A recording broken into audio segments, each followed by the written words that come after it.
మెదక్ జిల్లా శివంపేట మండల కేంద్రంలో బీఆర్ఎస్ పార్టీ నాయకులు నిరసన కార్యక్రమం చేపట్టారు. శివంపేట మండలం పిల్లుట్ల గ్రామంలో ప్రజాపాలన గ్రామ సభలో ఫ్లెక్సీపై ఎమ్మెల్యే ఫోటో లేదంటూ కార్యకర్తలు నిరసన చేపట్టి ఫ్లెక్సీ చింపివేయడంతో పంచాయతీ కార్యదర్శి ఇచ్చిన ఫిర్యాదు మేరకు పోలీసులు కేసు నమోదు చేశారు. నాయకులపై పెట్టిన కేసులను వెంటనే వెనక్కి తీసుకోవాలని వారు ఎస్ఐ సుధాకర్ రెడ్డికి విజ్ఞప్తి చేశారు. అనంతరం రోడ్డుపై నిరసన వ్యక్తం చేశారు. రాష్ట్ర ప్రభుత్వానికి వ్యతిరేకంగా నినాదాలు చేశారు.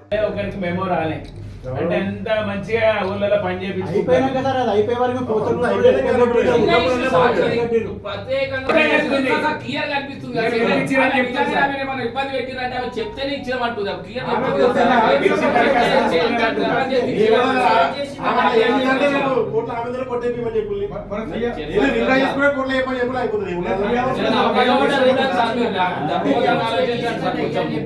చిన్న ఇబ్బంది పడరు, వాళ్ళు పిల్లలు ఉన్నారు, ఇబ్బంది పడరు, వాళ్ళకి ఫ్యూచర్ అది ఇస్తారు.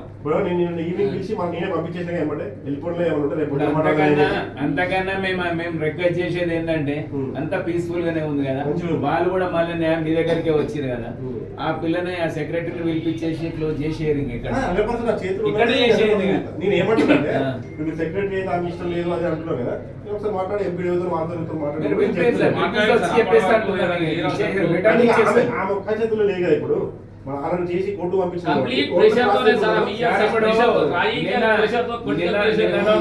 టీవీలో చూసినాం.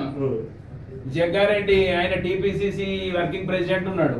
ఆయన ఏం చెప్పిండంటే, మీరు ఏం చేసిర్రు సంవత్సర కాలంలో అంటే, మేము స్వేచ్ఛ వాయువు పిలుచుకునే విధంగా ప్రజలకు మేము అన్ని అవకాశాలు కల్పించినాం, ప్రశ్నించే హక్కు ఇచ్చినాం అన్నారు. మా వాళ్ళు ప్రశ్నించారు, ఏమన్నా ఫైటింగ్ చేసినా, గుద్దులాడిరా. మరి జగ్గారెడ్డి చెప్పిన పనికి అందులో సగం కూడా ప్రభుత్వం చేసిన పొరపాటునే చూపించింది కదా సార్. మరిన్ని అప్డేట్స్ కోసం మా ఛానల్ ని సబ్స్క్రైబ్ చేయండి.